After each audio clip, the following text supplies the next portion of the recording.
बिस्मिल्लाहिर्रहमानिर्रहीम अस्सलाम वालेकुम everyone and welcome back to my YouTube channel. कैसे हैं आप सब लोग? आई होप कि आप सब लोग खैरियत से होंगे, फिट होंगे और ठीक ठाक होंगे। आज की इस वीडियो में वर्ड्स मैं आप लोगों को दिखाऊंगी बहुत ही खूबसूरत और ट्रेंडी हैंड रिंग के स्टाइल और नए नए डिज़ाइन। मैंने इस वीडियो में आप लोगों के लिए लेटेस्ट और ट्रेंडी रिंग के आइडियाज़ जो हैं वो ऐड कर दिए हैं और उम्मीद है कि आप लोगों को बहुत अच्छे लगेंगे। जैसे कि आपको पता है कि हमारे चैनल पर latest trendy jewellery styling videos आती हैं। ब्रेसलेट के अलावा और भी बहुत सारी वीडियोस होती हैं। आज की वीडियो जो है वो हैंड रिंग के ऊपर है। नेक्स्ट वीडियो में आप लोगों को और भी अच्छे आइडियाज़ दिखाएंगे। लेकिन अगर आप लोगों की कोई नई चॉइस हो ज्वेलरी को लेकर, नए डिज़ाइन आप लोगों ने देखने हो अपनी पसंद के, तो आप लोग अपनी रिक्वेस्ट को अभी कमेंट्स में मेंशन कर दें ताकि हम आप लोगों की रिक्वेस्ट को कंप्लीट कर सकें। अब इस वीडियो में देखिए कितने खूबसूरत से हैंड रिंग के स्टाइल हैं। रिंग्स की डिज़ाइनिंग कितनी प्यारी प्यारी है।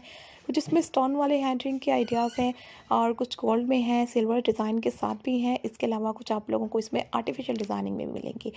सिंपल वाली रिंग भी बहुत प्यारी होती हैं। ये रिंग्स भी बहुत ही खूबसूरत हैं जो आपको अलग अलग स्टाइल और डिज़ाइन के साथ मैं दिखा रही हूँ इस कंप्लीट वीडियो में।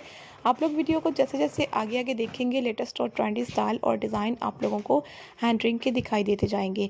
आजकल रिंग्स में बहुत ज़्यादा अच्छे अच्छे पैटर्न और अच्छे अच्छे स्टाइल आ रहे हैं। हम आप लोगों को डेली अपने चैनल पर दिखाते हैं खूबसूरत से स्टाइल और नए नए पैटर्न, ताकि आप लोग हमारी वीडियोस को देखने के बाद नए नए आइडियाज़ यूज़ कर सकें। हमारे चैनल पर एक मरतबा विज़िट करके ज़रूर देखिएगा। स्पेशली जो लोग न्यू हैं वो एक मरतबा ज़रूर जाएं, विज़िट करके देखें। आप लोगों को हमारे चैनल पर पेंडेंट के, इयरिंग्स के, हैंड रिंग के, ब्रेसलेट के, एंकलेट्स के, इसके अलावा बहुत ही अच्छे अच्छे और भी स्टाइल डिज़ाइन मिलेंगे। फुटवेयर कलेक्शन की वीडियोस होंगी, नील आर्ट और बहुत सारे डिज़ाइन होंगे आप लोगों के लिए हमारे चैनल पे। सब कुछ आप लोग डिटेल में हमारे चैनल पर जाकर देख सकते हैं। सो प्लीज़ एक मरतबा विज़िट कीजिएगा चैनल का, वीडियोस को जाकर ज़रूर देखिएगा जो हमने ऑलरेडी अपलोड की हुई हैं। वीडियोस बहुत खूबसूरत हैं और ट्रेंडी भी हैं, ज़रूर जाकर आप लोगों ने देखनी है। Thank you very much guys आज की इस वीडियो को देखने के लिए। मिलते हैं जी नई वीडियो में और भी अच्छे आइडियाज़ के साथ, नई वीडियो के साथ। तब तक के लिए take care, keep supporting me and do subscribe my channel and अल्लाह हाफिज़।